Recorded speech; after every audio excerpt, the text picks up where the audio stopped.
Many of us will feel broken inside.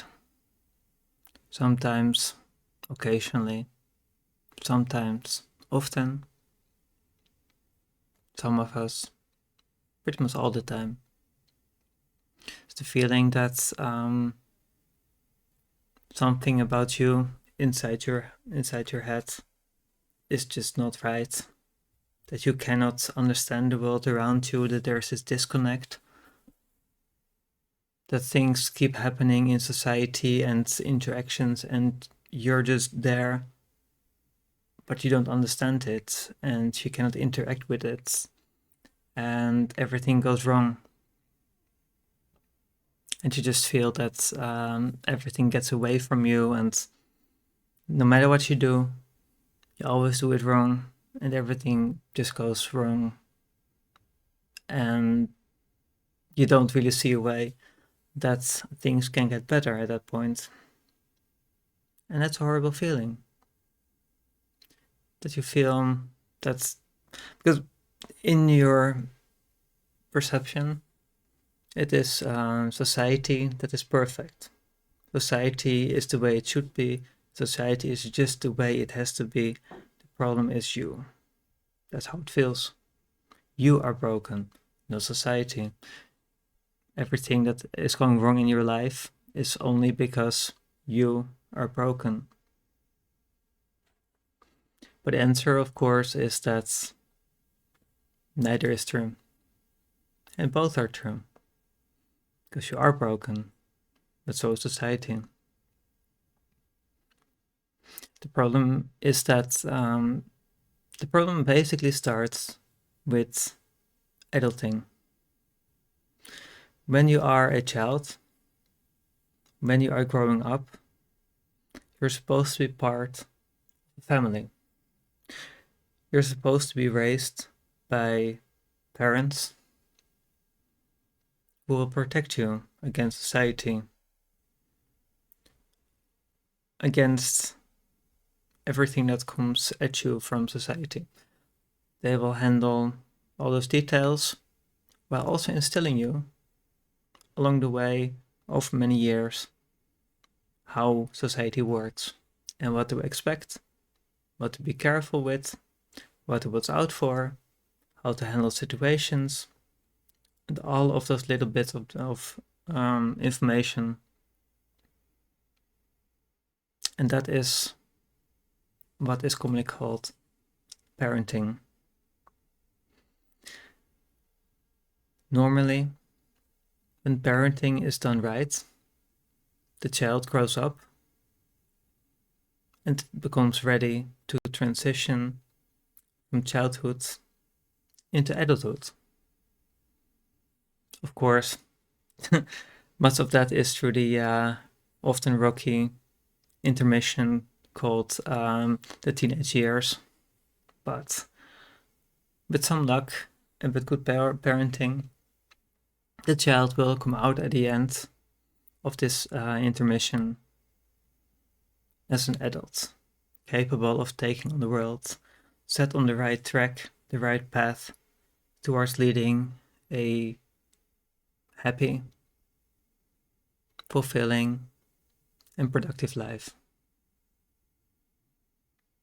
The problem is, of course, that if something about the parenting period, whether due to the parents or due to external influences, something goes wrong.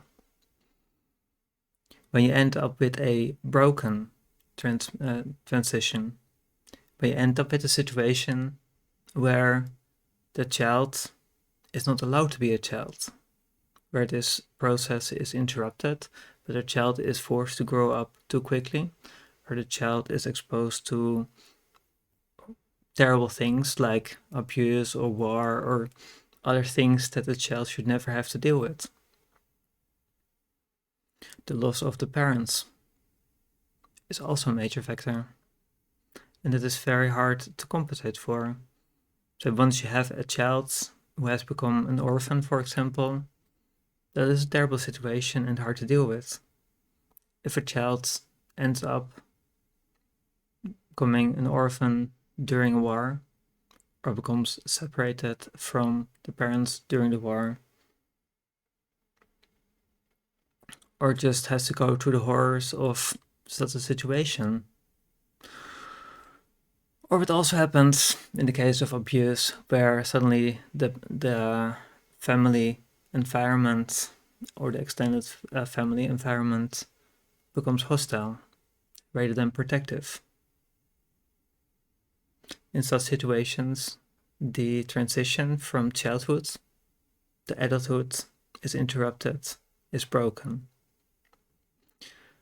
The adult that emerges from this phase is unlikely to be able to function properly because they've never been taught how to function in society.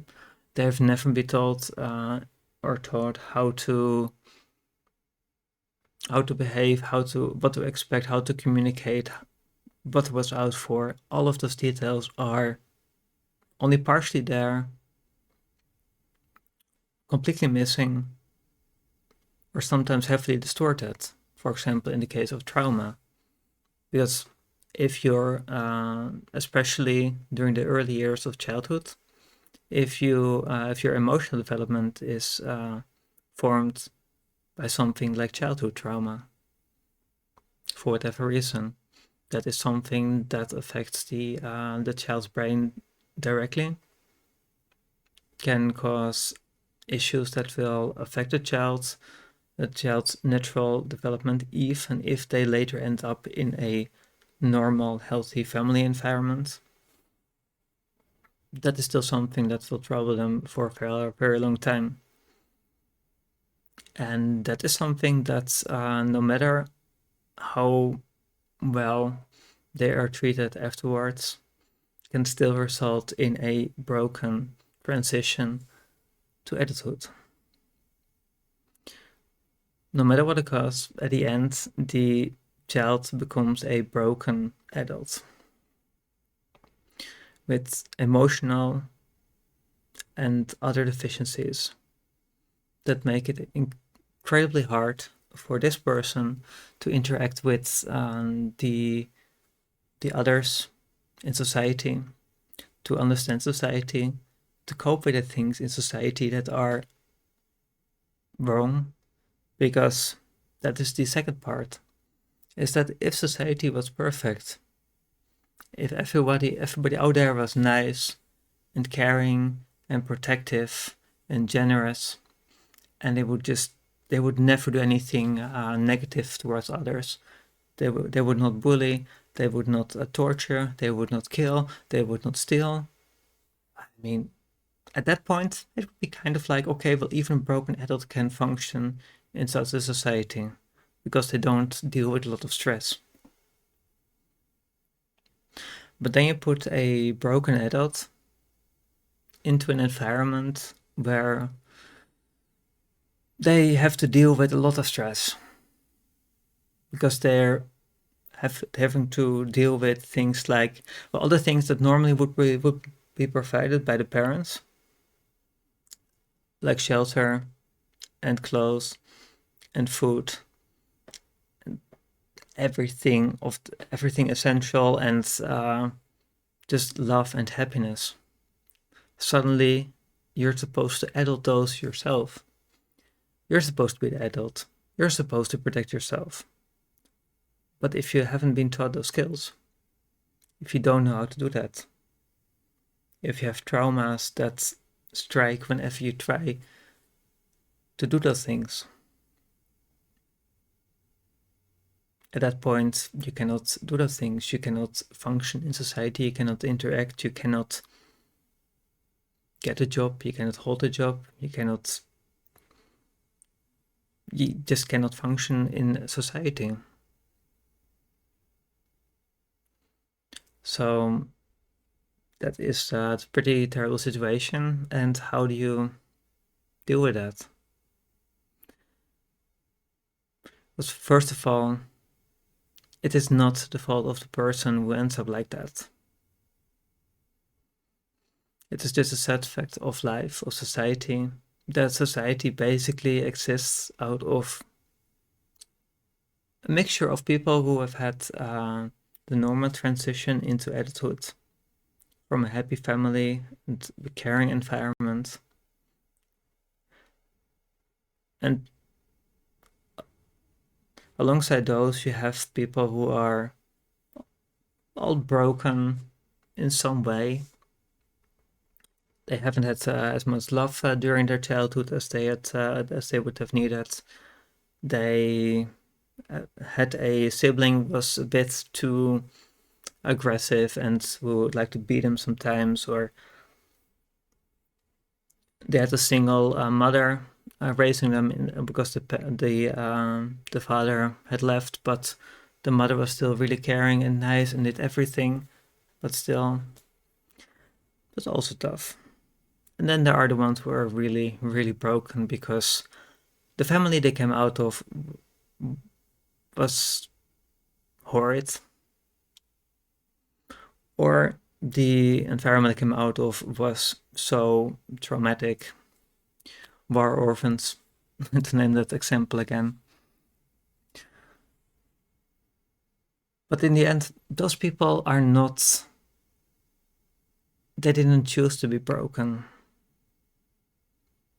And it's not something that has to be permanent. Yes, what they have gone through is bad. What they're dealing with is hard.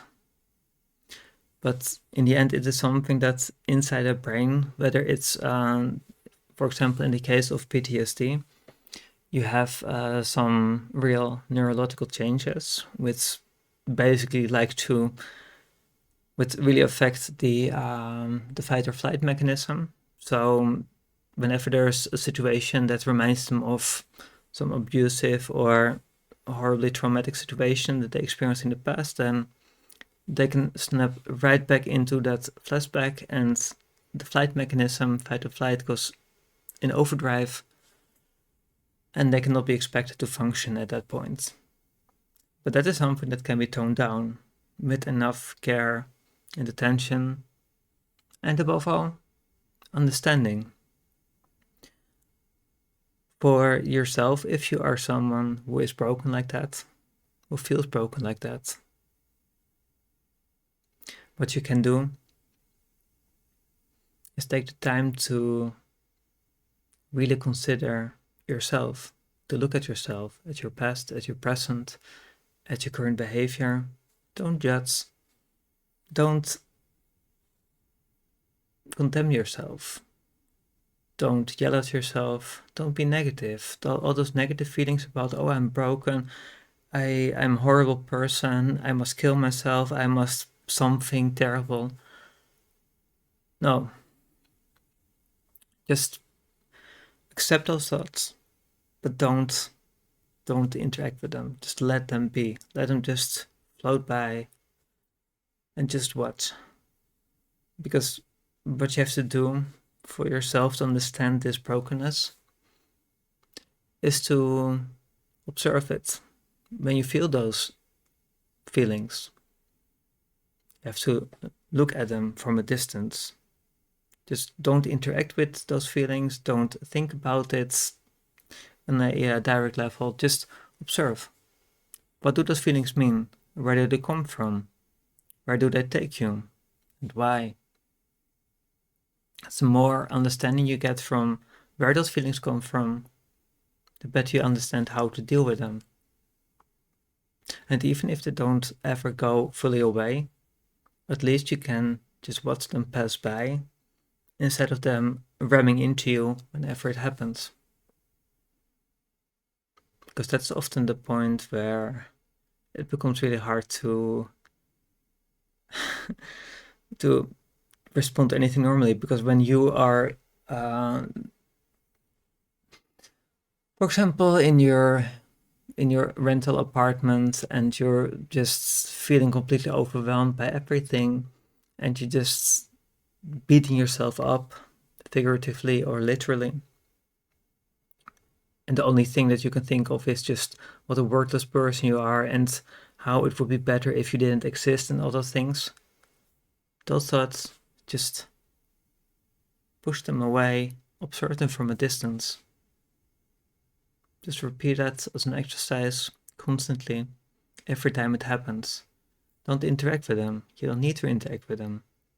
Even if you don't interact with them, they will still be there, they will still happen, they will still go away. But you will remain. If you can repeat that exercise, you should be able to regain some control over that.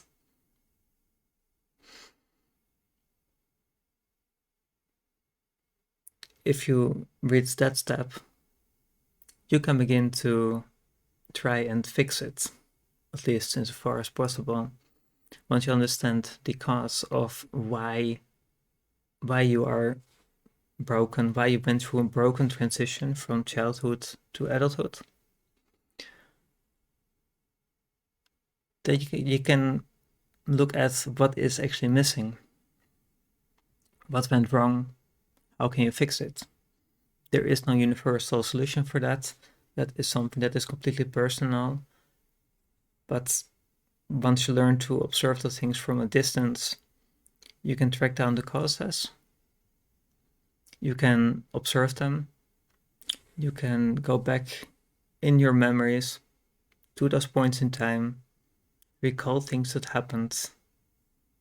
And it's okay. I mean, it probably hurts like hell if you're going to recall certain things from those times that caused that, whatever it is.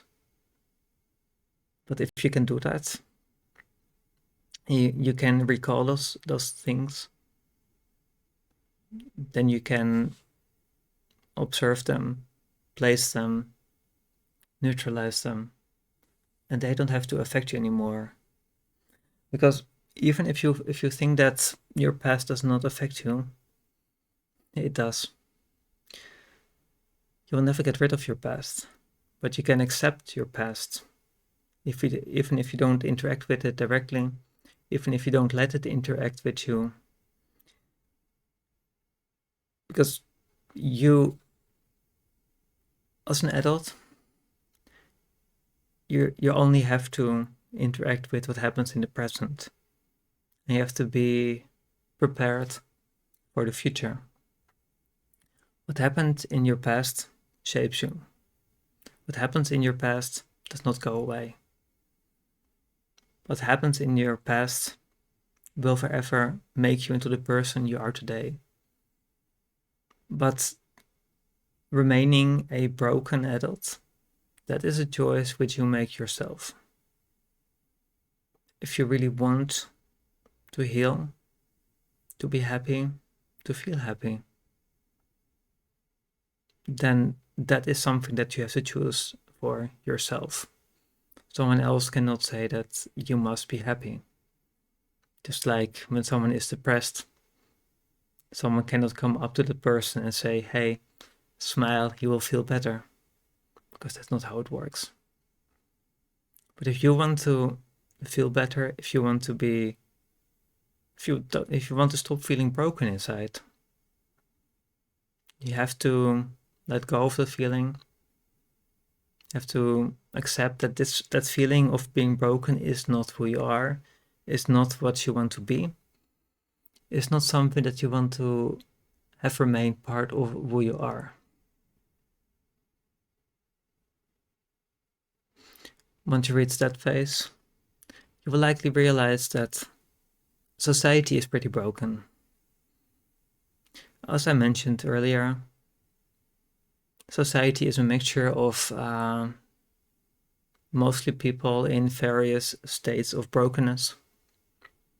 They all have their little defects or large defects, and that is something that you have to deal with. But the thing about once you understand your own brokenness, it makes it easier to understand the brokenness of others. It makes it easier to recognize it, to avoid it, to deal with it, to cope with it, maybe even to help others. You're not going to fix society. You're not going to fix every broken person out there. But what you can do is fix yourself. You can choose to fix yourself. You can also choose to feel broken. But do you want to keep feeling broken? Because that part is a choice. That is something that you can control. If you say today, I hate this feeling of being broken inside, I don't want to feel like this, then you have to act on it. And you act on it by creating that distance between you, the strong person inside, the part of you that is not broken, and the push, that voice that tells you that you're broken, and all of those negative feelings. You push that away and you observe it. You don't have to try to destroy it or use violence against it. You don't want to just wipe it out or pretend it isn't there, because it doesn't work. The only thing that helps is to create a distance and observe it. Whatever steps are necessary after that should come naturally to you. And hopefully, after all that, adulting will become a little bit easier. And you can hopefully be happy as an adult who is not broken and never really was. Thank you for listening, and good luck.